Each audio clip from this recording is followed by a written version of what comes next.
जी, आप सबका सबसे पहले बहुत बहुत स्वागत, मोस्ट वेलकम, खुशामदीद, इस्तकबाल। और उम्मीद है आप सब बहुत अच्छे होंगे। और आज इतवार का दिन और इतवार की दोपहर को हम एक शायराना शाम में तब्दील कर रहे हैं।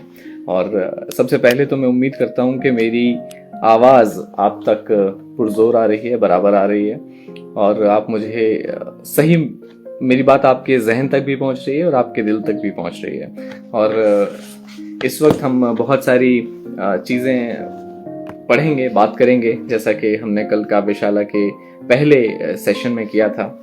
और पहले सेशन में हमने कई सारी बिल्कुल बेसिक हिंदुस्तानी पोइट्री की बेसिक्स पर बात की थी। और एक क्विक रिकैप करते हैं कि हाँ, हिंदुस्तानी भाषा की जब हम बात करते हैं तो हिंदी उर्दू का एक मिश्रण है।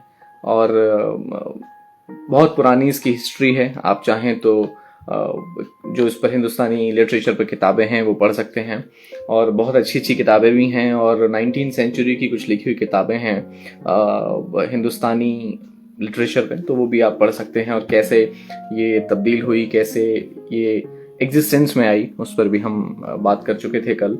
और ये वही भाषा है जो आम इस साउथ एशिया की हिंदुस्तानी लिटरेचर में नॉर्थ इंडिया की या हमारे पूरे जोन की भाषा है। हम इसी भाषा में बात करते हैं, इसी भाषा में लिखते पढ़ते हैं, और इसी भाषा में हम काव्यशाला के अपने वर्कशॉप करेंगे, सेशंस करेंगे, और इन्हीं रूल्स के मुताबिक हम चलेंगे। फिर हमने आगे बात की थी कि इसमें कई सारे सिंफ हैं, कई सारी कहना चाहिए फॉर्म्स ऑफ राइटिंग हैं, जिनको मेनली लोग समझते हैं कि बस गज़ल और नज़्म ही दो सिंफ हैं। ऐसा नहीं है। अगर हम उर्दू शायरी में बात करें तो जी हाँ, गज़ल है, नज़्म है, दोनों बहुत मुकम्मल हैं, दोनों बहुत ही मशहूर हैं।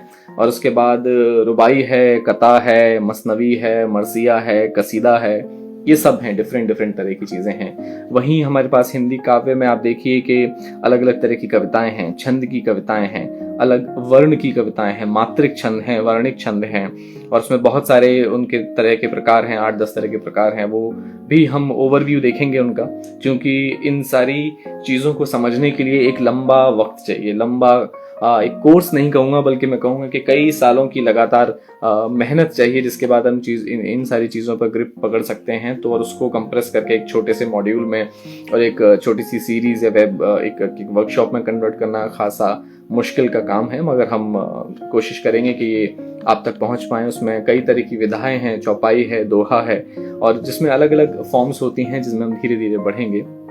कल मुख्य रूप से हमने बात की थी, सबसे पहले सबसे मशहूर जो सिंफ है, जो सबसे मशहूर फॉर्म है, गज़ल। और गज़ल में इतना बताया था कि गज़ल के मानी अब तक समझा जाता था, और कई जगह था कि महबूब से बात करना या महबूब की बात करना। मगर अगर हम देखें तो अगर आप कबीर के ज़माने और उससे पहले भी अमीर खुसरो से शुरू करें, तो अमीर खुसरो से लेकर अब तक बहुत सारे कंटेक्स्ट, बहुत सारे मौजू हमारे बदल चुके हैं। पहली कुछ गज़लें ज़रूर सिर्फ मोहब्बत की बातें करती थीं, मगर उसके बाद आप देखिए कि राजनीतिक पॉलिटिकल गज़ल हैं, जदीदियत मॉडर्न गज़ल हैं, देन उसके बाद बहुत सारी सोशियो पॉलिटिकल गज़ल हैं। आपने अगर दुष्यंत कुमार की गज़लें पढ़ी हैं, वह मुतमईन है कि पत्थर पिघल नहीं सकता, मैं बेकरार हूँ आवाज़ में असर के लिए। तो ये है, कहाँ तो तय था चरागा हर एक घर के लिए, कहाँ चराग मयस्सर नहीं शहर के लिए। तो ये उन्होंने सीधा सीधा गवर्नमेंट पर, एस्टेब्लिशमेंट पर कहा था कि कहाँ तो आपके वादे थे, कहाँ तो तय था चरागा हर एक घर के लिए, कहाँ चराग मयस्सर नहीं शहर के लिए। तो कितने कितने मौजू, कितने कितने अलग अलग कंटेक्स्ट और अलग अलग थीम लेकर गज़ल चली, और इस तरीके से चल रही हैं और आगे बढ़ती रहेंगी। फिर हम नज़्म पे बात करेंगे, नज़्म के बारे में भी बताया। नज़्म के शाब्दिक अर्थ जो है वो है मोती पिरोना। जिस तरीके से हम मोती धागे में पिरोते हैं, ठीक वैसे ही अपनी भावनाओं के मोती को हम अल्फाज के धागे में पिरोते चलते हैं। बीच बीच में कुछ कुछ लोगों से हमने जानना चाहा, समझना चाहा कि आप क्या हिंदुस्तानी पोइट्री के बारे में समझते हैं, जानते हैं। फिर हम उस हिसाब से आगे चलेंगे। आज का सेशन जो है वो बहुत बहुत ज़रूरी है, क्योंकि आज हम बात करने वाले हैं वज़न के बारे में। जी हाँ, वज़न, वेट। हर शब्द का अपना एक वज़न है, और शब्द के यूं तो दांत नहीं होते, मगर शब्द काटते हैं और रह रह के काटते हैं, और बहुत अरसे तक वो चोट, वो कोफ्त आपको महसूस होती है। इस भाव से है कि शब्द के अपने वजन हैं, हर शब्द का अपना वजन है। क्योंकि जब हम शिल्प की बात करते हैं, जब हम कविता को रचने की बात करते हैं, कल बहुत सारे हमारे सुनने वालों ने हमें बताया कि एक कवि को बांधा नहीं जा सकता, एक शायर आज़ाद होता है। जी हाँ, ख्याल से, अपनी खुसूसियत से, अपने मिजाज से, अपनी अक्ल से, अपने जहन से, अपने शौक से, अपने दर्द से वो आज़ाद है। मगर जब हम किसी भी तो फिर इस कला में, इस फन में खास क्या है? अगर सुर नहीं है, ताल नहीं है, तो फिर गायकी क्या? कुछ भी मन में आने वाली चीज को आ कर देना गायकी है? जी नहीं, उसमें बाकायदा आप देखिए सुर हैं, ताल हैं, बाकायदा राग हैं। ठीक उसी तरह से राइटिंग में भी, लिखने में भी, सुखनवरी में, कहने में, काव्य में, हिंदी शास्त्र में, पद्य में कुछ है, कुछ खास रूल्स हैं, कुछ शास्त्र हैं, कुछ विधि है, जिसके वजह से वो एक कला बनी। अगर चूंकि ये कला नहीं होती तो आप सब कलाकार नहीं होते, फिर आप में और बाकी सब में कोई फर्क नहीं होता। इस कला का जो फर्क है, जो शिल्प का टैलेंट है, अपार्ट फ्रॉम कि जो हमारे अंदर जज्बात हैं उसको कहने की तलब के अलावा, हम आगे चलेंगे। इससे पहले कि आगे चलें, आज एक छोटा सा एक नज्म पढ़ता हूं। अब ये नया साल आ रहा है, अब देखिए हम बाद में बात करेंगे, वजन पे बात करेंगे और बहुत सारे और अलग मौजू पे बात करेंगे, पर शुरू करता हूं एक नज्म पे। वक्त का मुसाफिर इस नज्म का टाइटल है, और ये दरीचे से ली गई है किताब से, एक नज्म है मेरी। और इसमें देखिए कि अब नया साल आ रहा है, हम 2020 छोड़ रहे हैं और हम 2021 में जा रहे हैं। तो जब हम अक्सर मंथ के कैलेंडर में जब मंथ बदलते हैं या फिर धीमे धीमे कैलेंडर बदलते हैं, तो हमें लगता है चलो सितंबर पार हुआ, अक्टूबर पार हुआ, नवंबर पार हुआ। हम धीमे धीमे वक्त के शहर में चल रहे हैं। जिस तरीके से ट्रेन से स्टेशन गुजरते चले जाते हैं, ठीक उसी तरीके से उसी मानंद लगता है कि सितंबर का स्टेशन गया, अक्टूबर का स्टेशन गया, और फिर हम अपने सफर को आगे आगे आगे तय करते चले जाते हैं। आप बहुत शुक्रिया आप सबका आने का, और आप जुड़ते रहिए। हम जल्दी ही मैं कोशिश करूंगा किसी को अपने साथ बातचीत पे जोड़ने के लिए, मगर उससे पहले एक नज्म पढ़ने की इजाजत दें। हम सब जो यूं बढ़ रहे हैं, हम सब जो यूं बढ़ रहे हैं, एक नए वक्त में चल रहे हैं, आगे बढ़ने में माहिर हैं, कि हम सब एक मुसाफिर हैं, कि हम सब एक मुसाफिर हैं। सिर्फ गली शहर या राहों की नहीं, यूं की वक्त की पगडंडी पे भटक रहे हैं सैयारे से, कुछ जीते से कुछ हारे से। घड़ी के कांटों का अलग फसाना, बस गोल गोल है चलते जाना। जो बीत गईं सदियां वो मानो, जैसे छोड़ा शहर पुराना। एक मुसाफिर हार न माना, फिर नया साल है नया ठिकाना, फिर नया साल है नया ठिकाना। जैसे राही अपनी राह पकड़ बस शहर बदलता जाता है, वैसे ही ये शहर साल का हर साल बदलता जाता है। इन वक्त के शहरों में कस्बे महीनों के नाम हैं, कहीं सर्दी की धूप है सेकी, कहीं गर्मी में खाए आम हैं। जब इन महीने वाले कस्बों में कोई हफ्ते वाली गली आ जाए, तो नुक्कड़ पे खड़े खड़े हफ्तों का हाल पूछना। कितने हफ्ते रोके काटे, कितने ख्वाब मिलके बांटे, इन सब का हिसाब पूछना। हर गली हर नुक्कड़ पे बसा एक दिन नाम का घर होगा, हर गली हर नुक्कड़ पे बसा एक दिन नाम का घर होगा। एक आंगन जैसा लम्हा होगा, एक चौका जैसा पल होगा। जैसे सारे कमरे एक जगह आंगन में मिल जाते हैं, वैसे सब लम्हे एक दूजे के कंधों पे टिक जाते हैं। तुम मुसाफिर चलते चलते वक्त के किसी शहर ठहर जाना, दिन नुमा घर के अंदर किसी लम्हे में रुक जाना, और लम्हे की दीवार पर कान लगा दास्तान फिर सुन जाना। सुनना कैसे हसीन याद कोई गीले पैर ले छप छप करती आई थी, और कैसे कड़वी बातों ने एक अर्थी वहीं उठाई थी। एक तंग रसोई लम्हे में, जैसे रसोई छोटी और तंग है, वैसे ही एक लम्हा है। एक तंग रसोई लम्हे में तुम्हारे हौसले गुड़गुड़ाए थे, यहीं मुझे तुम छोड़ वक्त के दूजे शहर चले आए थे। पर तुम्हें तो जाना ही था, तुम मुसाफिर जो थे, मगर तुम्हें तो जाना ही था, तुम मुसाफिर जो थे। एक मुसाफिर का फर्ज है एक शहर से दूसरे शहर जाना, जैसे आखिरी तारीख बदल जाना। मुसाफिर हो जाओ बिल्कुल जाओ, नए शहर का जश्न मनाना, पर सुनी दास्तां लम्हों की दूजे मुसाफिर को सुनाना। मुसाफिर हो जाओ बिल्कुल जाओ, नए साल का जश्न मनाना, मगर सुनी दास्तां लम्हों की अगले मुसाफिर को सुनाना। हम सब मुसाफिर हैं, आगे बढ़ने में माहिर हैं, कि हम सब एक मुसाफिर हैं। बहुत बहुत शुक्रिया, बहुत शुक्रिया।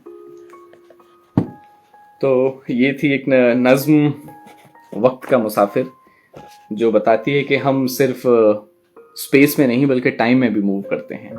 तो और अब नया साल आ रहा है, तो हम अब वक्त का एक शहर यानी 2020 छोड़कर दूसरे शहर में आने वाले हैं 2021 में। उस ख्याल पर रची ये नज्म थी। बहुत शुक्रिया आप सभी का। और आज हमारे मिर्ज़ा गालिब की जन्म पुण्यतिथि है, आज ही के दिन। जी हाँ, 27 दिसंबर को ही मिर्ज़ा गालिब ने जन्म लिया था। तो सबसे पहले शुरू करते हैं मिर्ज़ा गालिब के एक शेर के साथ। बहुत शुक्रिया। हजारों ख्वाहिशें ऐसी कि हर ख्वाहिश पे दम निकले, बहुत निकले मेरे अरमां लेकिन फिर भी कम निकले। और एक और शेर आप सुनिए इनका, जो बहुत खूबसूरत है। उनके देखे से जो आ जाती है मुंह पे रौनक, उनके देखे से जो आ जाती है मुंह पे रौनक, वो समझते हैं कि बीमार का हाल अच्छा है। न था कुछ तो खुदा था, कुछ न होता तो खुदा होता, डुबोया मुझको होने ने, न होता मैं तो क्या होता। आह को चाहिए एक उम्र असर होने तक। मैं जितने भी शेर पढ़ रहा हूं ये सब बाकायदा काफिया, रदीफ, वजन और बहर में हैं, और आज हम इसी पर बात करेंगे। तो ध्यान से सुनिए, अपने कान को ट्रेन कर लीजिए सुनते ही हर चीज पहचानने के लिए। वो मामूली आवाजें, वो subtle voices and nuances of poetry, वो आपको कैच करने हैं। आह को चाहिए, आह को चाहिए एक उम्र असर होने तक, कौन जीता है तेरी जुल्फ के सर होने तक। आईना क्यों न दूं कि तमाशा कहें जिसे, आईना क्यों न दूं कि तमाशा कहें जिसे, ऐसा कहां से लाऊं कि तुझसा कहें जिसे। गालिब बुरा ना मान जो वाइज बुरा कहें, ऐसा भी कोई है कि सब अच्छा जिसे कहें। गालिब बुरा ना मान जो वाइज बुरा कहें, ऐसा भी कोई है कि सब अच्छा कहें जिसे। माफ कीजिए, कि सब अच्छा कहें जिसे। तो ये गालिब के कुछ चंद अशार थे, और जैसा कि कल बताया था कि अशार के मानी है शेर का बहुवचन। तो जी हाँ, वो अशार कहते हैं। और कल एक छोटी सी एक हमने क्विज खेला था, और क्विज खेलने के साथ साथ हमने ये भी एक सवाल रखा था कि गजल में हर मौजू पर, हर टॉपिक पर 2 लाइन का एक शेर कहा जाता है, और उसमें अपनी बात को पूरी हम करते हैं। अगर वो बात हमारी पूरी नहीं होती है तो हम कोशिश करते हैं 2 लाइन में खत्म करें, चूंकि वही गजल के असली मायने हैं। और गजल का हर शेर एक अलग मौजू पर, एक अलग टॉपिक पर होता है, और अगर वो एक ही टॉपिक पर पूरी गजल कहते हैं तो हम उसे मुसलसल गजल कहते हैं। और जब मुसलसल गजल की बात आई तो मैंने एक एग्जाम्पल आप लोगों से पूछा था, और बहुत खुशी हुई कि आप सबके आंसर्स में देख रहा हूं कि मैक्सिमम लोगों ने जी हाँ, आप कह रहे हैं जी, आपका नाम इसमें समझ नहीं आ रहा है, सिजू काशीन है आपका यूजर नेम। आपने कहा मुक्ता, मुक्ता नहीं जी, मक्ता, MAQTA, मक्ता का में नुक्ता लगा हुआ है, तो दैट इज MAQTA। मक्ता था हमारा पहला शेर गजल का। उसके बाद बाकी शेर, और आखिरी शेर को हम आपने मक्ता नहीं जी, मक्ता आखिरी शेर होता है, और मतला पहला शेर जी। मुक्ता फर्स्ट लाइन होता है ना सर? जी नहीं, आप शायद कंफ्यूज कर रहे हैं। पहला जो शेर होता है उसको कहते हैं मतला। मतला पहला शेर, उसके बाद गजल, और उसके बाद जब आखिरी शेर होता है उसको कहते हैं मक्ता। और मिसरा का मतलब है लाइन, मतलब पंक्ति। हर शेर में 2 पंक्ति होती हैं, 2 पंक्तियां। पहली पंक्ति को कहते हैं मिसराए उला, दूसरी पंक्ति को मिसराए सानी। ठीक है। और हर शेर में 2 पंक्तियां होंगी, तो मिसरा उला मिसरा सानी हर शेर में होगा।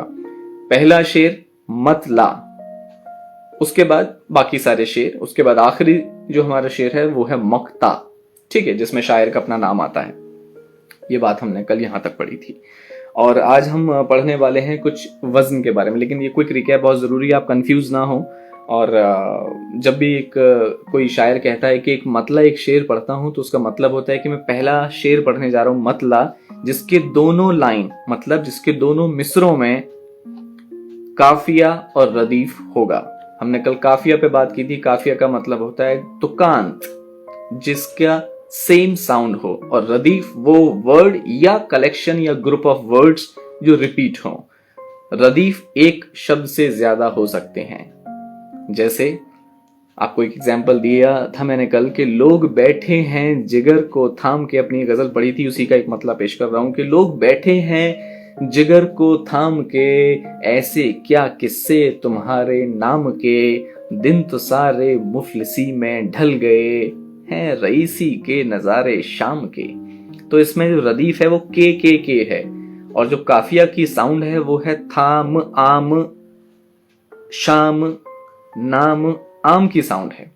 तो यहां पे रदीफ एक लफ्ज का है, लेकिन ये ग्रुप ऑफ वर्ड्स मतलब कई अल्फाज भी हो सकते हैं। जैसे आप लोगों ने कल कुछ एक असाइनमेंट दिया गया था कि आप काफिया और रदीफ को यूज करते हुए, उनका इस्तेमाल करते हुए मिनिमम 6 लाइन या 3 मिसरे कहें, ताकि उसमें मैं ये देखना चाहता था कि आप अगर मतला का प्रयोग कर पा रहे हैं या नहीं, मतला का यूज कर पा रहे हैं या नहीं, या दोनों लाइंस में। तो काफी लोगों ने बहुत अच्छे कहे। मैं रैंडमली पढ़ रहा हूँ, और उसके बाद एक खुशखबरी ये है कि पीडब्ल्यू ने डिसाइड किया है कि आपके इस असाइनमेंट के बेसिस पे देयर विल बी, जिनके भी सही होंगे आंसर्स, और उन आंसर्स में से भी देयर विल बी जो भी सबसे ज्यादा दिल तक पहुंचेगा और वो लकी राइटर होगा, उसको एक सरप्राइज गिफ्ट दिया जाएगा।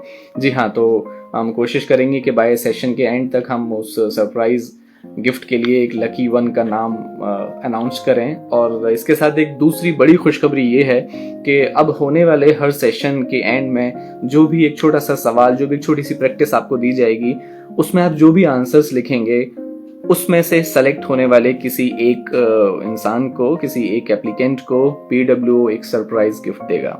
तो आप अपने आंसर्स जरूर लिखें। और कल कुछ लोगों ने अपनी अपनी रचनाएं लिखी थी, और काफ़ी लोग बहुत अच्छे से समझ गए कि रदीफ और काफिया क्या है, और कुछ लोग हैं जिनको अभी भी समझने की ज़रूरत है। एक प्रिंस अग्रवाल जी ने एक रचना लिखी थी, अगर खुदा को भी यही गंवारा हो तो अच्छा है, इश्क तुमसे ही जो दोबारा हो तो अच्छा है। ठीक है। एंड तुम जो मिले तो नज़्में लिखना छोड़ दूंगा मैं, बस दूर रहकर ही जो गुजारा हो तो अच्छा है। अब इसमें बार बार जो रिपीट हो रहा है रदीफ, वो है हो तो अच्छा है। तो हो तो अच्छा है 4 लफ्ज हैं, 4 लफ्ज से मिलकर रदीफ बना है। तो ये बात फिर से आपको रिवाइज कराते हैं कि रदीफ can be a one word और it can be a group of many words. ये एक शब्द का भी हो सकता है और कई सारे लफ्ज को मिलाकर कई अल्फाज होते हैं, वो हो सकता है। अच्छा, लफ्ज का प्लूरल अल्फाज होता है और अल्फाज का कोई भी प्लूरल नहीं होता है। तो प्लीज आप जितने भी सुनने वाले हैं, आप ये अल्फाजों जैसी गलती ना करें। ये अल्फाजों कोई शब्द नहीं, और इस तरह की कोई भी गलती आप बिल्कुल ना करें। ना जज्बातों कोई शब्द है, तो आप ये जज्बातों भी कृपया प्रयोग ना करें। एंड जज्बात, जज्बा एक सिंगुलर शब्द है, उसका प्लूरल है जज्बात। ठीक है। और लफ्ज एक सिंगुलर शब्द है जिसका प्लूरल है अल्फाज। तो जो हमारा रदीफ है वो कई अल्फाज से मिलकर बना है, वो भी होता है। और अच्छा, एक इसमें जब दिया था तो आशीष पांडे जी ने जो अपनी रचना भेजी है, इसमें उन्होंने अपना सिर्फ काफिया का यूज किया है, करधन बंधन गर्दन, लेकिन उन्होंने रदीफ का इस्तेमाल नहीं किया है। लेकिन सवाल में था कि अब रदीफ और काफिया दोनों इस्तेमाल करें। और कई सारी अच्छी रचनाएं हैं और कई सारी रचनाएं ऐसी हैं जिनको शायद सवाल क्लियर नहीं हुआ कि इसमें हम क्या चाहते हैं।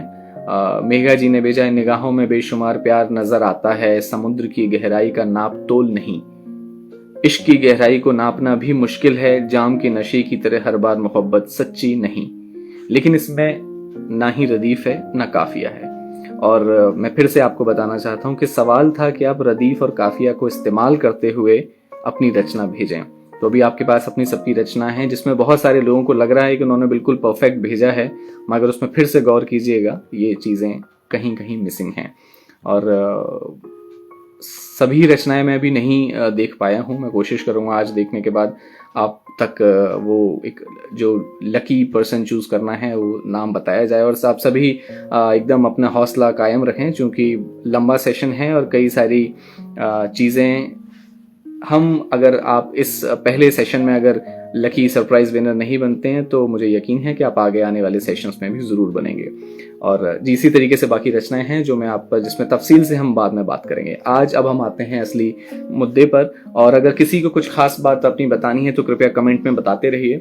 और अगर इस बातचीत, इस गुफ्तगू के दौरान, अगर इस कन्वर्सेशन के दौरान अगर मैं कोई इंपॉर्टेंट आपका कमेंट, आपका पॉइंट मिस कर देता हूँ तो बेझिझक होकर आप bebar.poet, जी हाँ मेरा इंस्टाग्राम हैंडल है bebar.poet, पर आप मुझे मैसेज करके अगर कोई चीज़, अगर आपका कोई क्वेश्चन है, कोई डाउट है, कोई सवाल है या सवालात, सवाल इज सिंगुलर जिसका प्लूरल है सवालात, तो अगर आपके सवालात हैं या आपका कोई एक सवाल है तो आप मुझे भेज दीजिएगा। मैं कोशिश करूँगा कि वक्त रहते आपके सवाल का जवाब आप तक पहुँचा सकूँ, या आप चाहें तो ऑफिशियल PW को भी लिख सकते हैं। अब हम आते हैं एक इम्पॉर्टेंट मौजू, एक इम्पॉर्टेंट पॉइंट पर जो हर चीज का आधार बनेगा, वो है मात्रा की गणना या वजन पता करना।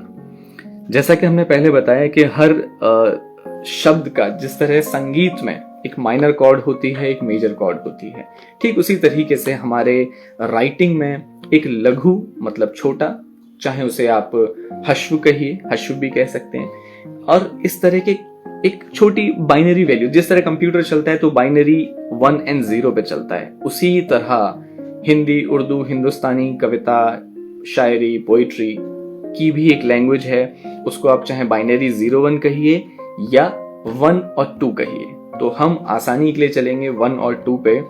अब यहाँ पे आके वो दो राहें खड़े होते हैं कि जिसमें संस्कृत का जो पिंगल शास्त्र है, छंद रचना जो है हिंदी के अकॉर्डिंग, जो मात्रा की गणना से छंद रचे जाते हैं, मगर उर्दू शायरी में जिस तरह गजल मैंने बताया कही जाती है, लिखी नहीं जाती, ज्यादातर चीजें उच्चारण पर डिपेंड करते हैं, प्रोनाउंसिएशन पर डिपेंड करती हैं, आपके तलफ़ुज़ पर डिपेंड करती हैं। तो कोई शब्द, कोई लफ्ज आप कैसे कहते हैं इस बात पे डिपेंड करता है। तो हम चलेंगे ओके, मुझे आपके सवाल बीच बीच में आ रहे हैं तो मेरा ध्यान जा रहा है, ठीक है। बाकी PW टीम से जो भी हैं वो कृपया इन क्वेश्चंस को आंसर करते रहें।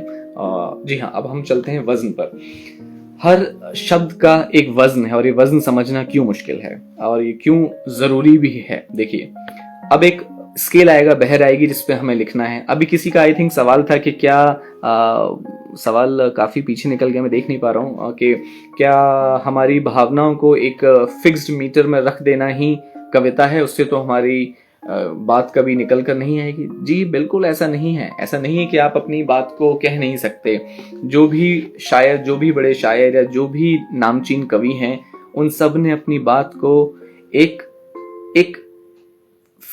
रूल्स के साथ कहा है, एक विधि विधान के साथ कहा है। अगर आपको कभी कभी लगता है, जी हाँ, इसमें कोई हर्ज नहीं है कि अगर आपको लगता है कि आपकी जो भावनाएं हैं, जो आपकी जो फीलिंग है वो उस मीटर में या एक स्केल में नहीं आ रही है, तो आप मुक्त छंद वाली जो मुक्त रहित कविताएं हैं, जिसमें भी किसी भी छंद की पाबंदी नहीं है, और छंद मुक्त कविता जिसे कहते हैं, या फिर जिसको किसी भी हमारे यहाँ उर्दू पोइट्री में है कि नसरी नज्म कह सकते हैं, आप उस तरीके से बिल्कुल लिख सकते हैं। ये डिपेंड करता है कि आप किस बात को कैसे कहना चाहते हैं। अगर मुझे कोई एहसास ऐसा लगता है कि जिसको मैं एक शेर में कह सकता हूँ, तो मैं उसे एक शेर में कह देता हूँ। जब हम जनवरी फरवरी में दिल्ली में कुछ जब हो रहा था, तो कई सारी बातें थी जो मैंने एक शेर में, एक कोट में कहीं कि कोई मेरे शहर की निशानी ले गया, एक जलता टायर कितनों की कहानी ले गया। अब आप और ये किस बात पे कहा था, जब सुबह का अखबार खोला तो सामने देखा कि दंगे भड़के हुए हैं और एक टायर जलता हुआ जा रहा है और लोग भाग रहे हैं। तो उसको देखकर मेरे मन में बस यही निकला कि कोई मेरे शहर की कहानी ले गया, माफ कीजिए, कोई मेरे शहर की निशानी ले गया, एक जलता टायर कितनों की कहानी ले गया। तो अगर इसमें बात नहीं जमती तो फिर, अगर इसमें मन को तसल्ली नहीं होती अगर, तो कहना चाहिए कि नज्म कह के खून थूक लेते हैं। और अगर उसमें भी बात नहीं जमती तो फिर गजल कह लेते हैं। अगर उसमें भी दर्द या उसमें भी अपनी फीलिंग्स, अपने जज्बात अगर पूरे नहीं समाते तो फिर मैं अफसाना लिख लेता हूँ, मैं कहानी कह देता हूँ। अगर उसमें भी नहीं समाते फिर मैं स्क्रीन पे लिख देता हूँ, स्क्रिप्ट लिख लेता हूँ, या गाना लिख देता हूँ, या उस पर कोई सॉन्ग बना देते हैं। वो आपके अपने जज्बात हैं कि वो किस फॉर्म में निकलना चाहते हैं। कभी कभार होता है कि प्यास थोड़ी है तो एक कप से काम बन जाएगा, जब प्यास थोड़ी ज्यादा है तो एक ग्लास भर के चाहिए, उसमें भी प्यास नहीं मिट्टी तो फिर पूरा बॉटल पानी चाहिए। तो ये आपके जज्बात और आपके ख्यालों की प्यास पर डिपेंड करता है कि आप किस फॉर्म में कहना चाहते हैं। जी चलिए, उम्मीद है कि मैं आपको पॉइंट समझा पाया। अब हम आते हैं थोड़ा सा एक टेक्निकल बात पर, और अगर आप कहीं लिख सकते हैं तो बिल्कुल लिखिएगा। ये कुछ लिखने वाली, नोट करने वाली बातें हैं, और चूंकि बहुत बड़ा टॉपिक है इसके लिए बाकायदा 4-4 साल के कोर्सेज होते हैं, और पूरे लोग 10-10, 20-20 साल लगाकर पढ़ते हैं, जिसको 1 घंटे में कंप्रेस करके वो भी आपको समझाते हुए करना थोड़ा सा मुश्किल है। तो आप मेरा साथ दीजिएगा। और सबसे पहले हम क्यों ये बताते हैं ज़रूरी, जैसे आइए, अभी ये एक स्केल है जिसमें छोटे से, बिल्कुल छोटे से स्टार्ट करते हैं। ठीक है, ठीक है। एक देखिए, जो भी शब्द एक लघु शब्द हैं तो उनको हम 1 नंबर से डिनोट करेंगे। जो भी दीर्घ शब्द हैं या जिनको हम बड़ा कहते हैं, जिनकी साउंड लाउड है, गाफ जिसे उर्दू में कहते हैं, उसके लिए हम डिनोट करेंगे 2। तो अब आप ये बताइएगा कि अब मैं कहता जाऊंगा लफ्ज और आप अपनी उंगलियों को जरा काम पर लगाइए और तुरंत मुझे बताइएगा कि उससे आपको छोटी साउंड आ रही है तो 1 टाइप करें, बड़ी साउंड आ रही है तो 2 टाइप करें। जैसे छोटा आ, छोटा ई, जाहिर एक की साउंड है। ठीक है, आ जा, 2 क्योंकि आ की भी साउंड बड़ी है, जा की भी साउंड बड़ी है, तो जिसे दीर्घ स्वर कहते हैं। ठीक है, गाफ भी कहते हैं। अब इसमें इनको मिश्रण करके अब हम एक स्केल बनाएंगे, क्योंकि उर्दू बहर में एक स्केल है और उस स्केल के हिसाब से हमें शब्द रखने हैं। अगर हम कह रहे हैं कमल, नदिया, अब कमल, अब हम जरा ध्यान से सुने, कमल, कमल, कमल को जब हम तोड़ेंगे तो क प्लस मल, कमल। आप कभी भी कमल को कम को एक साथ नहीं बोलते और ला को बाद में नहीं बोलते। आप पहले का बोलते हैं, फिर आप बाकी के 2 लफ्ज बोलते हैं, तो कमल, कमल। तो इसका मतलब कमल का वजन क्या हुआ? कमल का वजन हुआ 1, 2, क्योंकि का के नीचे 1 और मल को एक साथ बोला तो उसके नीचे आया 2, तो कमल। ठीक है, यहां हम समझ गए। अब आया एक शब्द आया जिगर। तो जिगर को क्या, जिगर का वजन कितना है? जिगर, जिगर, तो जे 1 गर, क्योंकि 2 से मिलकर बनाया बड़ा, गर 2, तो 1, 2, जिगर। ये समझ में आ गया, चलिए बहुत अच्छा। अब एक लफ्ज है अफ। अच्छा, किसी ने जिगर का 1 लिखा है, यही एक कंफ्यूजन है, यही मुझे आपको समझाना है। यहां पे हम मात्रा की गणना नहीं कर रहे, यहां पे हम हिंदी के छंद शास्त्र के अनुसार मात्रा की गणना नहीं कर रहे हैं। यहां पे हम वर्ण देख रहे हैं। वर्ण का मतलब है सिलेबल, इसमें कितने सिलेबल है, और सिलेबल हमेशा साउंड से रिलेटेड होता है। उर्दू शायरी में चूंकि गजल कही जाती है, नज्म गाई जाती है, और उर्दू शायरी में गजल भी कसीदा का पार्ट है। बहुत सारी डिटेलिंग है, बहुत सारी बातें हैं जो मुझे साझा करनी है, लेकिन वक्त है कि कम वक्त दौड़ा ही जा रहा है। तो ठीक है, मैं शॉर्ट में बताता हूं कि कसीदा का हिस्सा है गजल, और गजल, नज्म जो भी हैं, सभी सारे सिंफ, रुबाई, सब में आप किस वे में गाते हैं, आप किस वे में उस बात को कहते हैं, कहना, प्रोनाउंसिएशन, तलफ्फुज, उच्चारण बहुत जरूरी है। तो कुछ नियम है और उन नियम को मैंने एक जगह नोट डाउन किया है ताकि आपकी सहूलियत रहे, आपकी आसानी के लिए। सभी व्यंजन, मेरे कहने का मतलब है बिना स्वर के कई सारे, जैसे क, ख, ग, घ, च, छ, ज, झ, टा, जितने भी हैं जो स्मॉल स्मॉल स्मॉल, क, ख, ग, घ, ज, झ, टा, इन सब का वजन है 1। Kindly make a note of it. इन सब, अभी चूंकि इसके बेसिस पर हम छोटी छोटी एक्सरसाइज करेंगे, और उस एक्सरसाइज को, अच्छा बाकी लोगों को लग रहा होगा यार हम तो पोएट्री सीखने के लिए आए हैं, क, ख, ग, घ क्यों पढ़ा रहे हैं, तो ये बिल्कुल वैसा ही है जब आप गजल गाना या शास्त्रीय संगीत सीखना है, या फॉर दैट मैटर आप अगर आप वेस्टर्न म्यूजिक भी सीखने के लिए जाते हैं, तो आपका जो उस्ताद रहता है वो आपको 1 महीने तक सारे गामा करता रहता है, तो आपको बड़ी फ्रस्ट्रेशन होती है कि मैं तो गुलाम अली और जगजीत सिंह की तरह गजल सीखने के लिए आया था, ये मुझे सारे गामा पर क्यों अटकाए हुए हैं, क्योंकि वही असली सुर है। अगर आप उस बेसिक, ये मकान, हम एक फाउंडेशन से मकान बना रहे हैं, अगर हम इसकी एक एक ईंट पर अच्छे से काम करेंगे तो आपके लिए आगे बहुत आसानी होने वाली है। आप सुनते ही समझ जाएंगे इसका क्या वजन है, और आप तुरंत अपनी ख्याल, अपनी बात को बिल्कुल एक स्ट्रांगली और एक बिल्कुल सही मायनों में सही स्केल के साथ कह पाएंगे। क्योंकि आप कितना भी अच्छा अपनी बातों को लिख लीजिए, मैं आपको एक कड़वी सच्चाई बताता हूं, वो सिर्फ व्हाट्सएप पे फॉरवर्ड और दोस्तों रिश्तेदारों के थम्सअप के काम आएगी, और सिर्फ इंस्टा पे आप इंस्टा राइटर्स बन सकते हैं। लेकिन अगर आप चाहते हैं कि आप प्रोफेशनली उस चीज को आगे कैरी फॉरवर्ड करें, आप उस चीज को आगे एक अच्छे मायनों में लिखें, जैसे बाकी बड़े शायर स्टेज पर पढ़ते हैं या मुशायरे में पढ़ते हैं या छपते हैं या प्रकाशित होते हैं, अगर आप उस लेवल पर जाना चाहते हैं तो ये सब चीजें बहुत जरूरी हैं।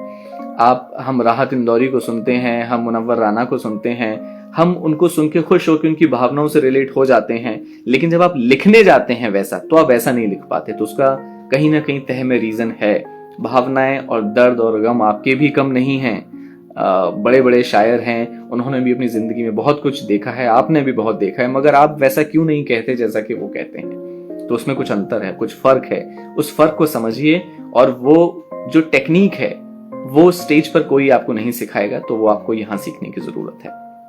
चलिए, क, ख, ग, घ, च, छ, ड, इन सब का वजन है 1। अब इसके साथ में अगर छोटा आ, छोटी ई, छोटा ऊ, जी हाँ, मैं एक नोट्स से ही पढ़कर आपको बता रहा हूं, मुझे याद है, लेकिन मैं चाहता नहीं हूं कि मैं कुछ मिस आउट करूं, तो मैं आपको नोट से पढ़कर बता रहा हूं कि छोटा आ, छोटी ई, छोटा ऊ, इसमें अगर आपकी चंद्र बिंदु लग जाए, चंद्र बिंदु या प्रयुक्त व्यंजन जिन्हें हम कहते हैं, तो आ, ई, ऊ, तो वो उनका सुर भी रहता है 1। का पर छोटी ई की मात्रा, अब जब मैंने छोटा ई बता दिया, देखिए इन सब के टेक्निकल रूल्स पर मत जाइए, अपना इंस्टिंक्ट, अपने कान, अपने जहन को ट्रेन करना है। जो चीज आपको सुनने में, जी मनदीप मैं आ रहा हूं, अल्फाबेट्स रिपीट कर रहा हूं, लेकिन ये टेक्निकल के बजाय आपको अपने कान को इस तरह, इस मानिंद आपको ट्रेन करना है कि आपको जरूरत ही ना पड़े किसी नोटबुक को खोल के रूल्स पढ़ने की। कभी जरूरत नहीं पड़ती। मुझे कभी नहीं पड़ी, तो यकीनन आपको भी कभी नहीं पड़ेगी। लेकिन आपको, आपके कान ट्रेंड होने चाहिए सुनने समझने के लिए। तो का पर छोटे ई की मात्रा कि, जैसे किसी, तो किसी में कि छोटी, का पे छोटी की मात्रा, उसका वजन है 1। सा पे छोटी ई की मात्रा, छोटे ऊ की मात्रा, ठीक है। सुबह, तो सुबह में सु, छोटे मतलब 1, समझ में आ गया, ठीक है। सुविचार, तो सुविचार में सु छोटा है, 1 मात्रा। अच्छा, जब भी हमारे पास हा पर चंद्रबिंदु आएगा, या चंद्रबिंदु जहां भी आता है, तो वहां पे मात्रा रहती है 1। हंसना, ठीक है, हंसना, हा पे चंद्रबिंदु 1 मात्रा। अब हम आते हैं बड़ी मात्रा। बड़ी मात्रा मतलब दीर्घ स्वर, बड़ा आ जा, ठीक है। बड़ी ई की जैसे ईशान, बड़ी ई। बड़ा ऊ, जैसे उस पार तो छोटा हो जाएगा, ऊ, बड़ा ऊ की जो है ऊपर। देन ए जो होता है हमारा, देन ए पे मात्रा ए, देन ओ, देन ओ, औरत वाला ओ, और अंग मतलब अंग वाला, जैसे आ पे बिंदु, चंद्र बिंदु नहीं, बिंदु, आ पे बिंदु। मेरा यकीन है कि आप सब हिंदी की वर्णमाला से वाकिफ हैं, और आप चाहेंगे तो मैं इसे उर्दू में तब्दील कर दूंगा, लेकिन मैं इसको बिल्कुल सिंपल रखना चाहता हूं ताकि आप सब अच्छे से समझ पाएं। मैं इसमें कोई गाफ, फाइलतुन, मुफलातुन करके आपको कंफ्यूज नहीं करना चाहता, सिर्फ वही उतना ही बताना चाह रहा हूं इस 1 घंटे में जितना आप डाइजेस्ट कर पाए। तो अंग की मात्रा, तो आ पे बिंदु, इन सब का वजन है 2। जहां भी बड़ा सुर है, औरत, ठीक है, ऊपर। तो देखिए स्केल, आवाज देखिए ऊंची है, ठीक है, उस ऊंची आवाज का वजन है 2। तो हम यहां तक समझ गए। अब कुछ ऐसे शब्द हैं जिनको शाश्वत दीर्घ कहते हैं, मतलब जिनको मिलाने के बाद एक एक की मात्राएं हैं, लेकिन अगर हम उनको मिला देंगे तो उनका वजन होता है 2, और उनको हमेशा 2 में ही प्रयोग करेंगे, 1 में नहीं। जैसे कल, कल को तोड़ा जाएगा तो का और ला, तो का वजन है 1, ला का वजन है 1। जैसा कि बताया, जो हमारे व्यंजन थे, काखा गा, जो छोटे स्वर थे हमारे स्वर और व्यंजन, उसमें जी जी जी। अच्छा, जोगेश सिंह ठाकुर जी, आपने जो उर्दू रस्मुल खत में अपना कमेंट लिखा है, मुझे यकीन है कि बाकी कितने लोग इस रस्मुल खत से वाकिफ हैं मैं नहीं जानता, मगर हजरत मैं आपसे ये गुजारिश करूंगा कि आप अगर अपनी कोई बात कहना चाहते हैं तो आप अगर हिंदी, अंग्रेजी या रोमन किसी भी लिपि में अपनी बात कहें, ताकि सबको भी समझ में आ सके। बहुत शुक्रिया जी। और अगर हम बात कर रहे हैं बड़े ऊ की, बड़े सा की, तो जिस तरीके से आ, सो, पा, जू, सी, ने, ये बड़ी बड़ी मात्राओं का वजन है 2। मैं बता रहा था कि कल के बारे में बात कर रहा था, का वजन 1, ला का वजन 1, लेकिन ये शाश्वत दीर्घ है, क्योंकि इसे हम कहते हैं कल।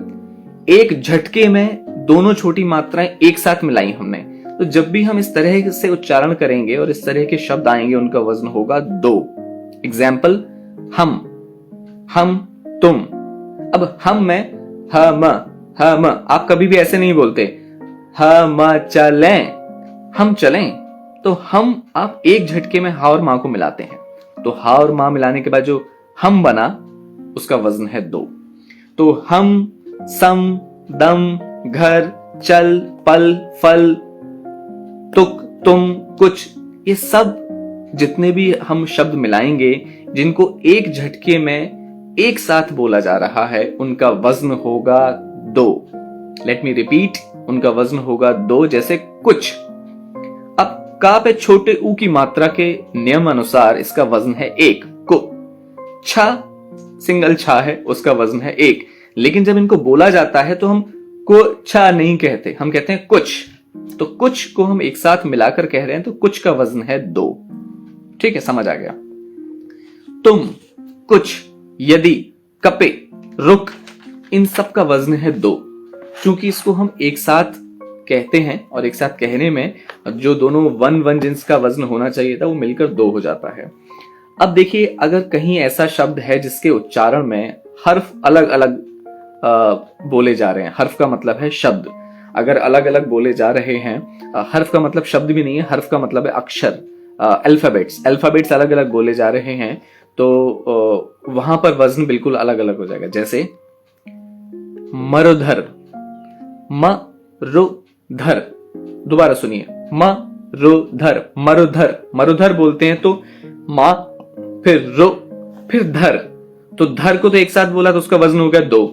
मां का वजन हो गया 1, रा पे छोटे ऊ की मात्रा, तो उसका वजन हो गया 1। तो मरुधर का वजन कितना है, जल्दी से कमेंट में लिख कर बताइए।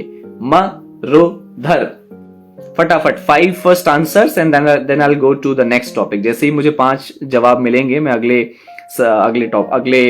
पॉइंट पर आऊंगा। मरुधर, मरुधर क्या वजन है, जल्दी बताएं, इस शब्द का वजन क्या है।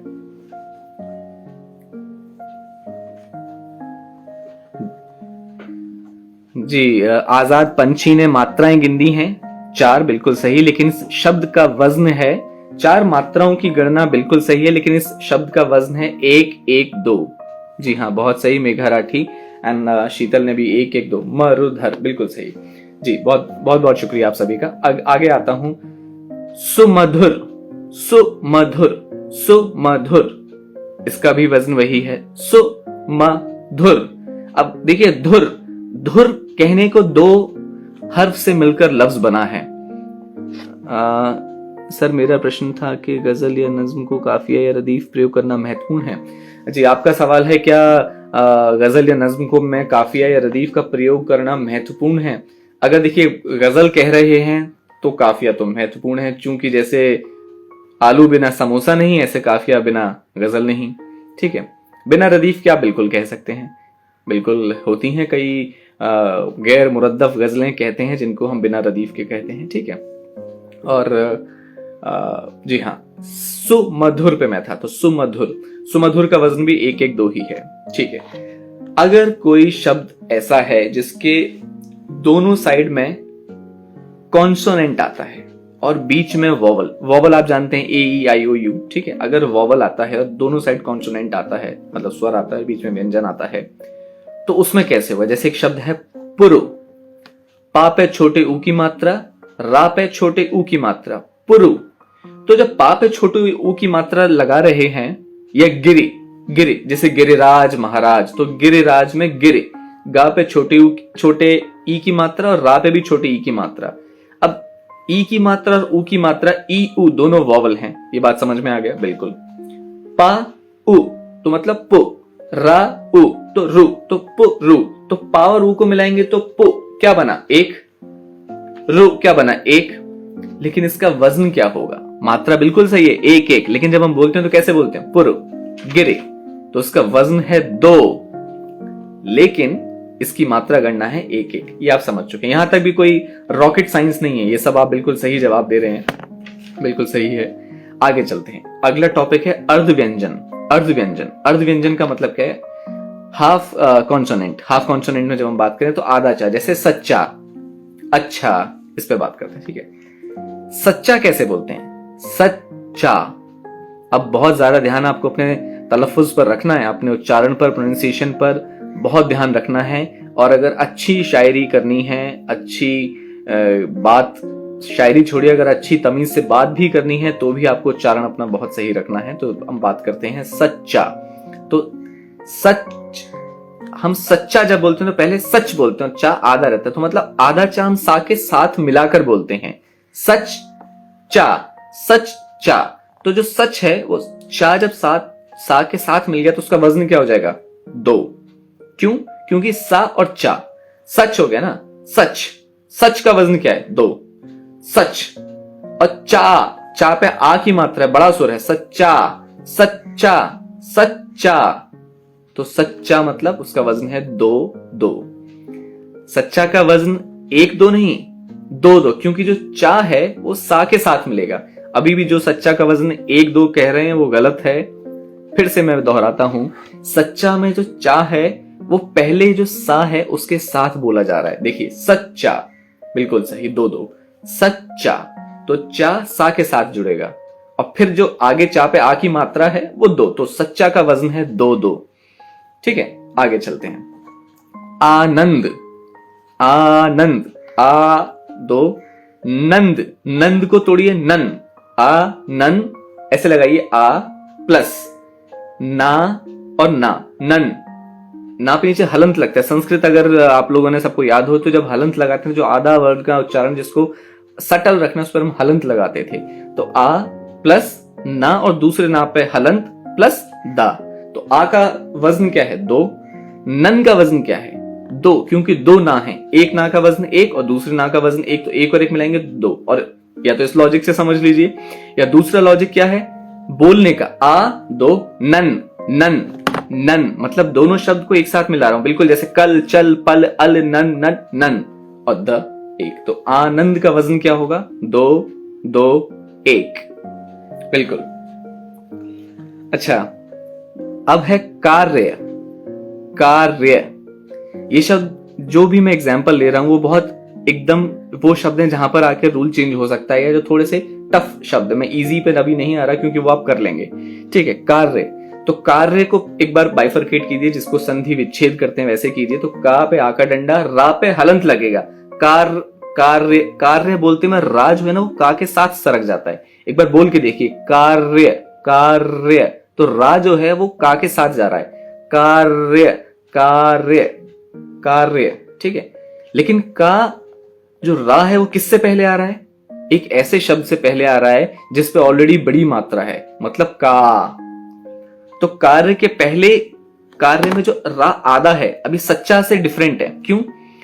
क्योंकि सच्चा में जो चा था वो जिसके साथ जा रहा था, सा के साथ उस पर कोई मात्रा नहीं थी, उसका वजन 1 था, तो इसलिए उसके साथ चा मिलकर 2 बन गया, सच चा।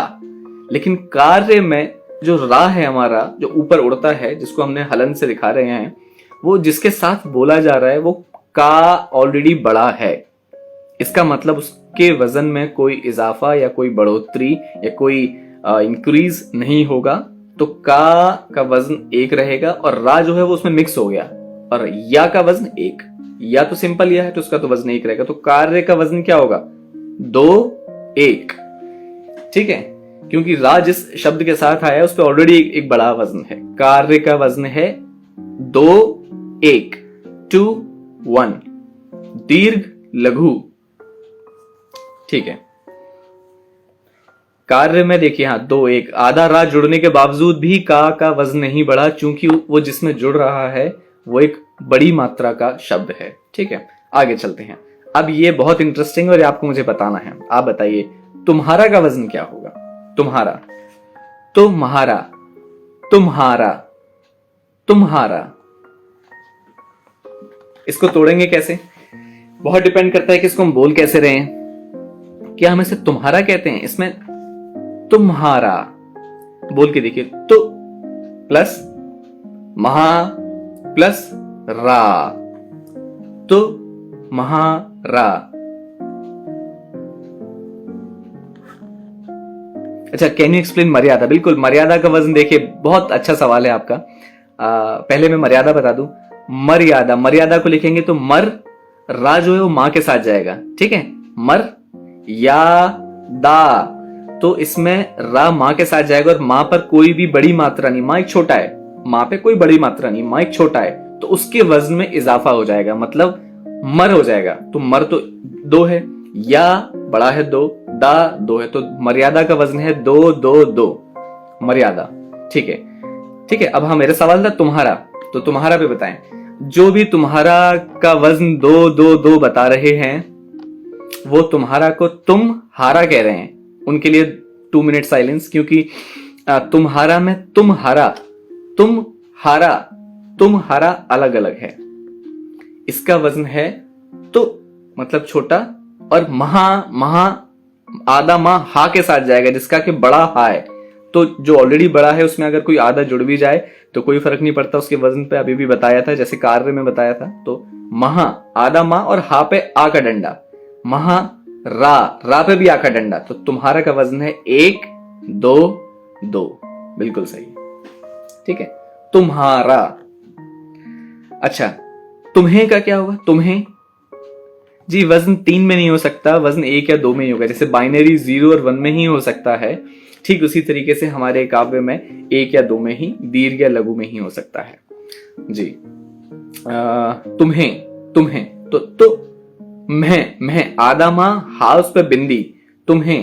अब हा पे एक मात्रा है, हे की, तुम्हें, और उस पे बिंदी भी है, तुम्हें। तो बताया था कि जब एक मात्रा हो और बिंदी हो तो वजन होता है 2, तो का वजन है 1। में जो आधा मां है वो जिसके साथ जुड़ रहा है वो ऑलरेडी एक बड़ा शब्द है, तो वो उससे बड़ा उसे क्या करेगा? तो इसलिए तुम्हें का वजन है 1 2। ठीक है, तुम्हें। ठीक इसी तरीके से उन्हें का वजन भी क्या होगा? उन्हें।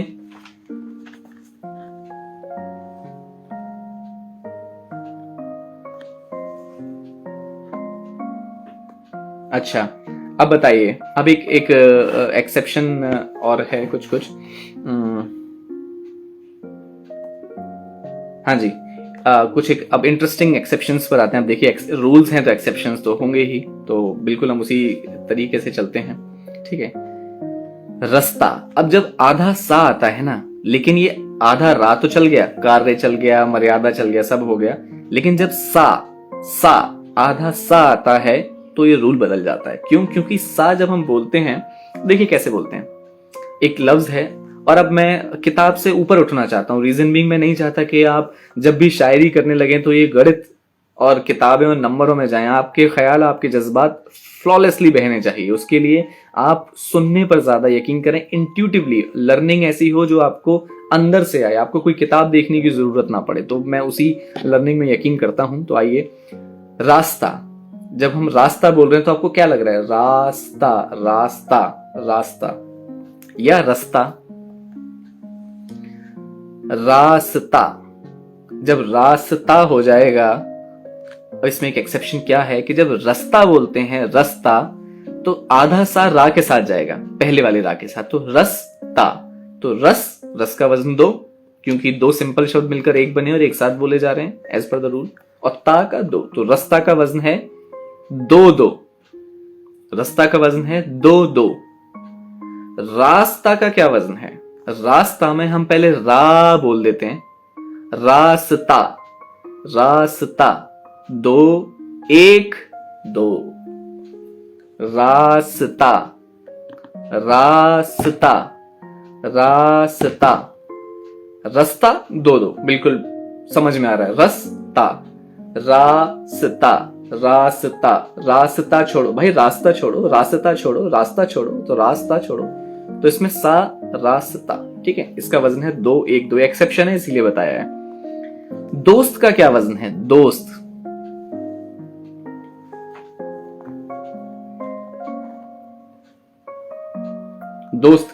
दोस्त का वजन है, जब इसमें जो आधा सा है देखिए वो फिर से किसके साथ जाएगा? 2 के साथ। तो जब ये 2 के साथ जाएगा तो दोस्त 2। अब आधा सा जब 2 के साथ जा रहा है, 2 पे ऑलरेडी एक मात्रा लगी हुई, तो उसका वजन ऑलरेडी 2 है, मतलब गुरु वजन से कहना चाहिए दीर्घ वजन है, मतलब बड़ा हुआ गाफ वजन है। तो 2 दोस्त, तो दोस्त का वजन है, अंकिता ने बताया 2, बिल्कुल सही, दोस्त का वजन है 2-1, ठीक है, क्योंकि ता सिंगल है। दोस्ती का वजन क्या है? जिन्होंने दोस्त बताया वो तुरंत दोस्ती का बजाय, दोस्त का वजन है 2-1। अब दोस्ती का वजन बताएं। तेरी दोस्ती मेरा प्यार, अब इसमें दोस्ती मेरा, दोस्ती वजन आया, तो दोस्ती का वजन है, जल्दी बताएं, 2-1-2। ऐसा क्यों हुआ? ये बिल्कुल वैसा ही है जैसे रास्ता के साथ था। जैसे रास्ता में जो आधा सा बीच में अटकता था ना, वो इधर भी बड़ा रा है और उधर भी बड़ा ता है, तो 2 बड़े बॉस के बीच में जब आधा सा बेचारा फंस जाता है तो उसे कोई नहीं लेता, तो उसको अपना वजन 1 संभालना पड़ता है। ठीक इसी तरह दोस्ती में भी जो आधा सा है, इधर बड़ा 2 है, 2 पे बड़ी मात्रा है 2 है, और इधर ती पे भी बड़ी मात्रा है 2, तो ना इधर का कोई वजन, इधर भी बड़ा उधर भी बड़ा, तो जब 2 बड़ों के बीच में एक छोटा फंस जाएगा तो क्या होगा? अपना वजन खुद ही संभालना है।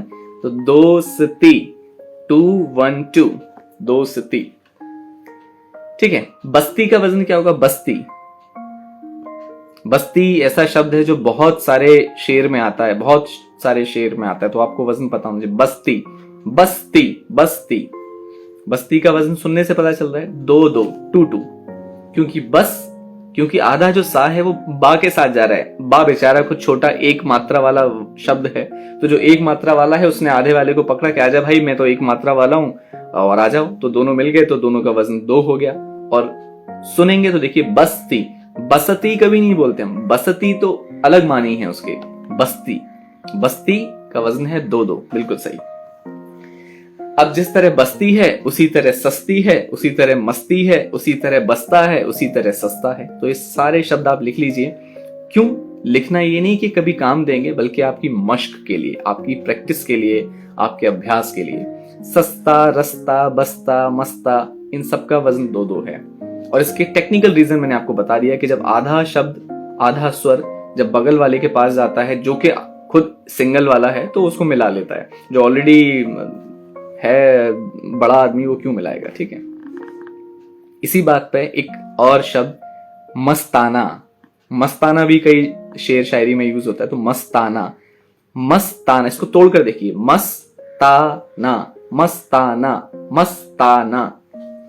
मस्ताना का क्या वजन है?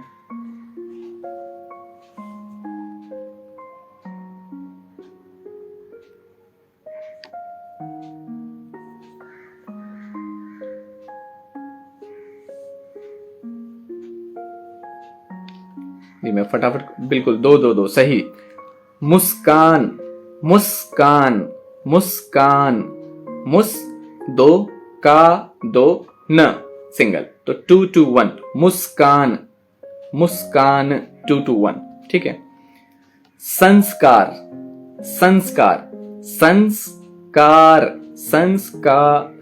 तो 2-2-1, संस्कार। और एक और भी तरीके से होता है, संस्कार बोलने, आप देखिए मात्रा गणना में एक एक्सेप्शन आता है, ठीक है। संस्कार में अब जो आधा सा, इसका 2 to 1 नहीं है संस्कार का, ये एक्सेप्शन है, मैं आपको बताना चाहता हूं कि संस्कार में जो आधा सा है वो किसके पास जा रहा है?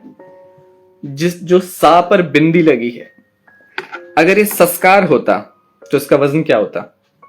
अगर ये संस्कार होता, जी नहीं, संस्कार का वजन 2 to 1 नहीं है, ये संस्कार का वजन है, संस्कार का। सस मतलब 2 2, का मतलब 2 1। लेकिन संस्कार, और याद कीजिए पहले नियम जब लिखवाया था तो उसमें बताया था जब बिंदी लगी है, यानी जब बड़ा आ, बड़ा ओ, बड़ी ई, बड़े ओ, बड़े ओ और अंग, अंग मतलब आ पे बिंदी, मतलब किसी शब्द पर अगर बिंदी है, जैसे संग, अंग, कुछ भी, मलंग, लंग, कुछ भी अगर बिंदी है तो अपने आप में मात्रा 2 है। तो जब हम संस्कार बोलते हैं तो गौर फरमाइएगा, मुलाहिजा फरमाइएगा, हम सन में ऑलरेडी सा और ना को मिला चुके हैं, मतलब सा पे जो बिंदी है हम उसको ऑलरेडी सन, 2 तो वहीं हो गए, फिर सन, 2 1, का 2 और 1, तो संस्कार, संस्कार का वजन है 2 1 2 1, ठीक है। रूल्स वही हैं, लेकिन आप चाहे रूल से चले जाइए कि भाई बिंदी लगता है तो उसका वजन 2 रहता है, चाहे आप अपने कानों पर भरोसा कीजिए। संस्कार, सन तो पहले ही 2 बोल दिया, स्कार, संस्कार, ठीक है। अब आते हैं संयुक्त अक्षर पर। जो संयुक्त अक्षर होते हैं जैसे क्षत्रिय, त्रिदय वाला त्रा, ज्ञानी का ज्ञा, द्वंद्व और द्वारा का द्वा, उन सब पे आते हैं। बहुत सिंपल सिंपल है। जैसे पत्र, पत्र जो है वो पत प्लस रा से मिलकर बना है, पत्र, तो पत्र का वजन है 2 1, क्योंकि पत्र जब बोलेंगे कोई खत, कोई पत्र नहीं आता, पत्र, तो पत मतलब 2 और रा, पत्र 2 1। वक्र, वक 2 और वक्र, यक्ष, यक्ष, क्ष तो 1, ठीक है। कक्ष, कक्ष 2 1। यज्ञ, यज्ञ, यज्ञ बोलते हैं तो यज्ञ, यज्ञ, ध्यान से सुनिए, यज्ञ, तो गा जो है वो आपने या के साथ पहले ही बोल दिया, यज्ञ, यज्ञ तो 2 1। शुद्ध, शुद्ध, तो शुद्ध में शु द और दा पे हलंत लगा हुआ है और प्लस धा, तो शुद्ध, शुद्ध, शुद्ध क्या है? 2 वजन है शुद्ध, तो क्योंकि 2 अलग अलग है, और धा 1, तो शुद्ध का वजन भी 2 1। क्रुद्ध, क्रुद्ध का वजन भी 2 1 with the same reason।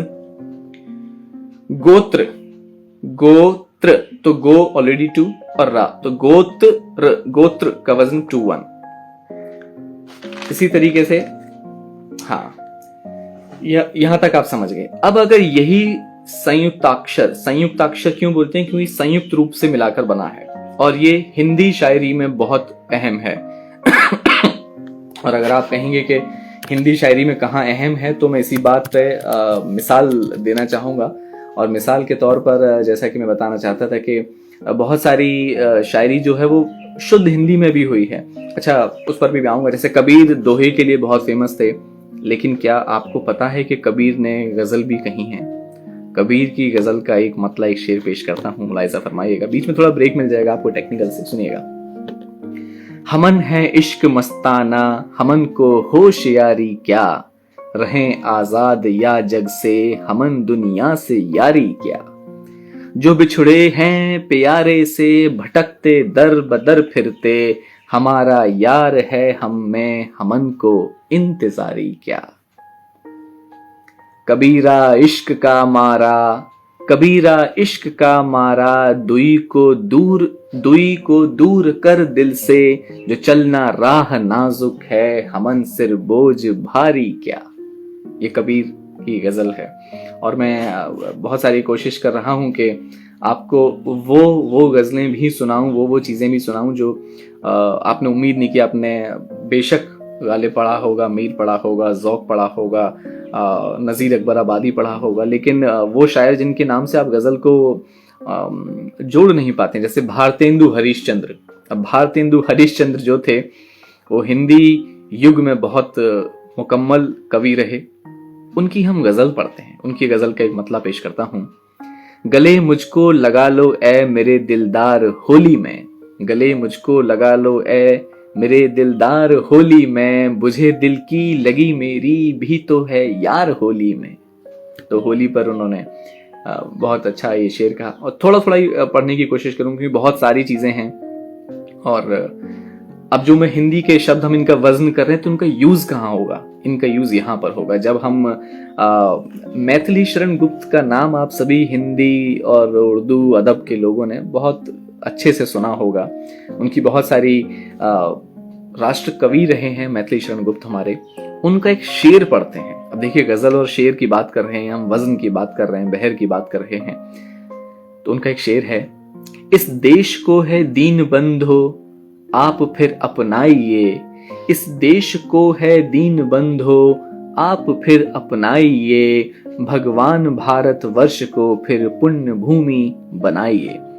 अब इसमें भगवान का अगर उन्हें वजन नहीं पता होता कि भगवान का वजन क्या है, भग का 2, वा का 2, ना का 1, तो भगवान का वजन कितना है 2 to 1। अगर भगवान का वजन नहीं आपको सही से पता होगा तो आप अपने शेर में इस शब्द को इस्तेमाल नहीं कर पाएंगे। भारत वर्ष, हर शब्द का, पुण्य भूमि, ये प्रॉपर हिंदी के अच्छे शब्द हैं, इनका वजन भी निकालना बहुत जरूरी है। क्योंकि हम उर्दू के बहुत सारे शब्द का वजन निकालेंगे और बहुत सारी चीजें पढ़ेंगे, लेकिन साथ साथ ये भी जरूरी था। अच्छा, जयशंकर प्रसाद की बात का नाम किसने नहीं सुना, जिसने भी छायावादी कविताएं पढ़ी हैं। छायावादी क्या है वो भी हम अगले सेशन में बताएंगे। महादेवी वर्मा, जयशंकर प्रसाद ने जब छायावादी कविता, तो अब जयशंकर प्रसाद का एक शेर पढ़ता हूं कि सरासर भूल करते हैं उन्हें जो प्यार करते हैं, सरासर भूल करते हैं उन्हें जो प्यार करते हैं, बुराई कर रहे हैं और अस्वीकार करते हैं, उन्हें अवकाश ही इतना कहां है मुझसे मिलने का, उन्हें अवकाश, उन्होंने छुट्टी को अवकाश यूज किया, तो अवकाश, अवकाश का वजन 2 2 1 तुरंत दिमाग में आना चाहिए। अवकाश, उन्हें अवकाश ही इतना कहां है मुझसे मिलने का, किसी से पूछ लेते हैं यही उपकार करते हैं, किसी से पूछ लेते हैं यही उपकार करते हैं। तो ये थे जयशंकर प्रसाद। ये जनरली आप जब भी पढ़ेंगे तो उनके बाकी कविताएं, बाकी चीज़ें आपको मिलेंगी, लेकिन जो चीज़ें नहीं हैं ज़्यादा अवेलेबल, तो मैं कोशिश कर रहा हूँ कि मैं आपको वो सब चीज़ें सुनाऊँ। अच्छा चलिए, अब बस एक आखिरी, अब जब हिंदी गज़ल की बात हो और दुष्यंत कुमार की बात ना हो तो ऐसा नामुमकिन है। तो दुष्यंत कुमार की ये गज़ल के साथ वक्त बिल्कुल कंप्लीट हो चला है, तो फटाफट मैं रूल्स कंप्लीट करता हूँ। बस वही दुष्यंत कुमार का शेर के, कहाँ तो तय था चरागा हर एक घर के लिए, कहाँ चराग मयस्सर नहीं शहर के लिए। ठीक है, चलिए अब चराग, इसी बात पे चराग का वजन बताइए। चराग, चराग का क्या वजन है? चराग, और चराग भी बताइए और साथ साथ चरागा भी बताइए। कहाँ तो तय था चरागा, चरागा, अगर चराग रख लेते वो तो वो इस बहर में अपनी गजल में इस्तेमाल नहीं कर पाते। कहाँ तो तय था चरागा हर एक घर के लिए, कहाँ चराग मयस्सर नहीं शहर के लिए। तो चराग बोलेंगे तो वजन कितना आएगा? चराग 1 2 1, चरागा, चरागा 1 2 2, चरागा 1 2 2। तो चरागा का वजन है 1 2 2 और चराग का वजन है 1 2 1। बिल्कुल सही फरमा रहे हैं आप लोग।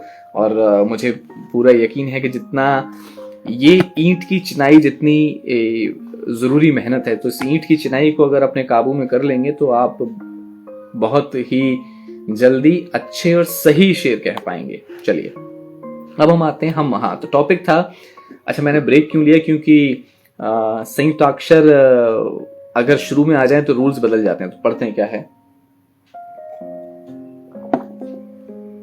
त्रिशूल, त्रिशूल, त्रिश, अब इसमें त्रा जो है वो एक संयुक्त अक्षर है क्योंकि वो त्रा त्रा मिलकर बनता है, लेकिन ये हमारे शब्द में, हमारे लफ्ज में शुरू में आ रहा है त्रिशूल। तो इसका वजन क्या है? त्रि समझ में आ रहा है छोटा, शू समझ में आ रहा है ल, तो त्रिशूल का वजन है 1 2 1। क्रमांक, क्रमांक, क्रमांक, क्रमांक का वजन भी वही 1 2 1। क्षितिज, क्षितिज इसका वजन बताइए। क्षितिज, क्षितिज के माने वही जो हिंदी में क्षितिज, अंग्रेजी में होराइजन और उर्दू में उफक, जिसे कहते हैं कि उफक तक चल मेरी जानिब कहीं तो रास्ता होगा। तो वो उफक जो है, जो क्षितिज है और जो होराइजन है, उसका वजन बताइए। और कृपया लिख कर बताइए कि क्षितिज का वजन ये है, क्योंकि आपका आंसर मुझ तक थोड़ी देर से पहुंच रहा है, तो क्या पता आप पिछले सवाल का जवाब दे रहे हैं और मुझे लग रहा है कि इस सवाल का आंसर है या जवाब है। तो लिख कर बताइए कि क्षितिज का क्या है।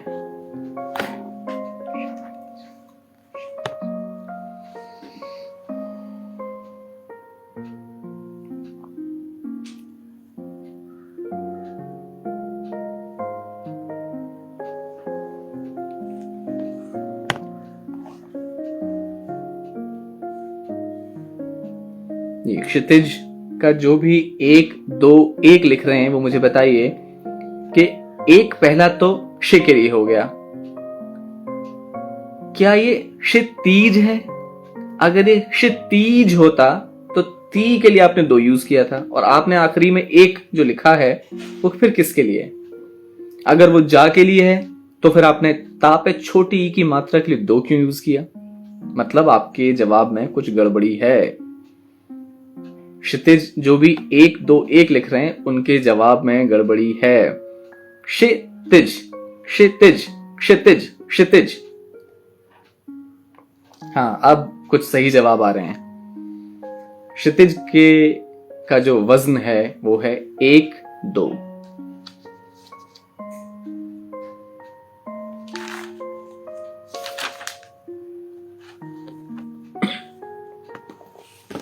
अच्छा, इसी के साथ कुछ एक रैपअप की तरफ चलते हैं, और मैं आपको असाइनमेंट भी देते जाना चाहता हूं और साथ साथ कल के सरप्राइजिंग गिफ्ट के लिए एक मौका भी, ठीक है।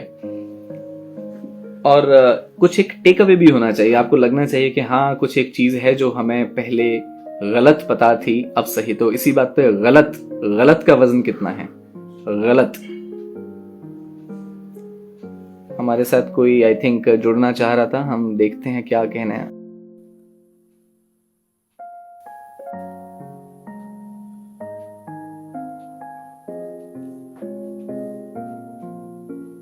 ओके, तो सुनिए, ठीक है, अब बस लास्ट में फिनिश करते हैं। और अब मैं एक एक करके कुछ जरूरी बातें बताना चाहता हूँ, कुछ जरूरी शब्द बताना चाहता हूँ, और आप बस गलत, बिल्कुल गलत का है 1 2, गलत, ठीक है। तो अब हम आते हैं कुछ शब्द जिनके सही मानी क्या हैं। गलत का 1 1 1 नहीं है, गलत, गलत, क्योंकि जो लत है वो एक साथ है। गलत, गलत, गलता, गलता नहीं बोलते हम, गलत बोलते हैं। तो गलत है तो गलत में ग छोटा 1, लत 2। जिनके जवाब अभी भी हमारे सवाल और सभी इन जवाब से इत्तेफाक नहीं रखते, मेरा मतलब है सेम नहीं है, वो समझ जाएं कि अभी भी शायद कहीं कुछ 1-2% की कुछ गुंजाइश है समझने में। क्योंकि अगर आप बिल्कुल सटीक समझ रहे हैं तो आपके सभी जवाब बिल्कुल सटीक आने चाहिए। गलत का वजन है 1 2, ठीक है। और ये गलत नहीं होता, गलत होता है, ये हम कल ही बता चुके हैं। चलिए अब उन शब्द पर आते हैं जो आप अब तक गलत बोलते रहे। अब चूंकि आप गलत बोलते रहे तो आपको निश्चित है उसका वजन भी गलत ही पता होगा। तो आज उन सारी कमियों को दूर करते हैं, ठीक है। सबसे पहले तो और ये सारे शब्द बहुत कॉमन हैं, हम जानते हैं, ठीक है। अब तारीख में एक बात को दर्ज कर देना, जिनको ज्यादा उर्दू का शौक होता है और बहुत ज्यादा नए नए सीखे होते हैं, वो हर चीज पे नुक्ता लगा देते हैं। तो दर्ज, दर्ज में जा पे नुक्ता नहीं है। दर्ज, दर्ज का वजन है 2 1, ठीक है, दर्ज। लेकिन वो नुक्ता लगा के दर्ज कर देते हैं। इस बात को दर्ज करो ना, मेरी कंप्लेंट दर्ज करो। भाई दर्ज का मतलब है फाड़ देना, क्योंकि जो टेलर होता है ना, उसको दर्जी कहते हैं। जो चीड़ फाड़ करके काट छांट करके बनाता है उसको दर्जी कहते हैं। जेड है, वो दर्जी नहीं है, दर्जी है। और दर्ज क्या होता है? राइट डाउन करना, मेंशन करना। टू मेंशन इज दर्ज, ठीक है। और टेलरिंग इज दर्जी, दर्ज। तो ये अगर आप अब तक गलत बोलते हैं तो समझ लें। और ऐसे बहुत सारे और भी शब्द हैं। मैं सबसे पहले आता हूँ, मर्ज बोलते हैं, मर्ज। अगर आप मर्ज बोलेंगे कि यार इस मर्ज की दवा क्या है, मर्ज मतलब बीमारी, ये प्रॉब्लम, तो मर्ज अगर बोलेंगे तो वजन कितना आएगा? उसका वजन आएगा 2-1, मर्ज। अब मैं थोड़ा जल्दी जल्दी चलना चाहता हूं तो आप फटाफट नोट करते जाइएगा। मर्ज इज अ रॉन्ग वर्ड, क्योंकि मर्ज अगर बोल रहे हैं तो वजन आ रहा है 2-1, जो कि गलत है। इसका सही शब्द है मरज, मरज। और जब हम मरज बोलते हैं तो वजन हो जाता है 1-2, क्योंकि मरज, मरज। भाई मरज की दवा क्या है? अगर आप अब तक इसे मर्ज मर्ज पढ़ रहे थे तो वो बहर से बाहर है। वो कभी आप अपनी गजल में इस्तेमाल नहीं कर पाएंगे, अपनी नज्म में भी इस्तेमाल नहीं कर पाएंगे, कहीं भी इस्तेमाल नहीं कर पाएंगे। तो द रॉन्ग वर्ड इज मर्ज, द करेक्ट वर्ड इज मरज। तो अब असाइनमेंट यहां से शुरू होता है कि आप नोट भी करते जाइए, और आपको उम्मीद है कि पीडब्ल्यू से लिंक भी मिल जाएगा। मैं फटाफट वो वर्ड शब्द सारे कहता जाऊंगा कि जो गलत हैं, और उनके सही शब्द क्या हैं आपको वो बताना है। और गलत शब्द का गलत वजन क्या है वो भी बताना है, और सही शब्द का सही वजन क्या है वो भी बताना है। कोशिश करूंगा बीच बीच में कुछ बताता चलूं। मर्ज एक गलत शब्द है, लिख लीजिए। असल, असल एक गलत शब्द है। असल नहीं है, असल होता है, असल नहीं है। जमा, जमा गलत है। हलक गलत है, क्योंकि इन सब का वजन 1 और 2 है, इनका वजन ये नहीं है। जहन्नुम, जहन्नुम 1-2-2 वजन नहीं होना चाहिए, कुछ और होना चाहिए। क्या होगा वो आप मुझे बताएंगे। खत्म, खत्म इसका वजन क्या? 1-2, लेकिन ये गलत है। आपको बताना है कि सही क्या है। खत्म इज ए रॉन्ग वर्ड, आप नोट करते जाइए। वहम is a wrong word, Najam is a wrong word, वजन इज ए रॉन्ग वर्ड। अगर आप मेरा सेशन दोबारा ध्यान से सुनेंगे तो मैं हर बार कह रहा हूं आइए हम वजन सीखते हैं, वजन। तो वजन इज अ रॉन्ग वर्ड, रहम इज अ रॉन्ग वर्ड। शहर, शहर, शहर 1-2 जिसका वजन है इज अ रॉन्ग वर्ड। दफन इज ए रॉन्ग वर्ड, दखल इज ए रॉन्ग वर्ड, जिक्र इज ए रॉन्ग वर्ड, फिकर इज ए रॉन्ग वर्ड, शमा, शम्मा, ये सब एक्चुअली करेक्ट नहीं है, लेकिन हम इनको क्यों और कैसे यूज करते हैं ये भी हम अगले सेशन में जानेंगे। आपके अंदर क्यूरियोसिटी व सस्पेंस बना रहना चाहिए। तबाह इज ए रॉन्ग वर्ड। परवाह, परवाह, परवाह का वजन क्या है? 2-2-1, परवाह, मगर ये गलत है, ठीक है। अहम, आ हा छोटा और मां, अहम। बहस, बर्फ, पहल, पहल। तखत, जिरहा, जिरहा भी एक उर्दू का अच्छा शब्द है। हरफ गलत शब्द है, हरफ, क्योंकि हरफ का वजन है 1-2। सही शब्द क्या है? हर्फ, हर्फ। जब हर्फ बोलेंगे तो वजन क्या हो जाएगा? हर 2-1। तो देखिए वजन बदल गया, शब्द बदल गया। खर्च, पैसा खर्च करो, खर्च करो, तो खर्च का वजन क्या है? 1-2, लेकिन ये गलत है। सही क्या है? खर्च। तो जब खर्च करेंगे तो रा ऊपर खा के साथ चला जाएगा, तो वजन क्या हो जाएगा? 2-1। दरोगा, तो दरोगा भी गलत शब्द है, ठीक है। अच्छा, कुछ ऐसे शब्द जिसमें हम बस गलत बोलते हैं लेकिन वजन नहीं बदलता, वो है जीना, जीना, जीरा, जीरा। तेल में छौंका लगाते हैं तो क्या डालते हैं? जीरा या जीरा? जीरा राइस होता है या जीरा राइस होता है?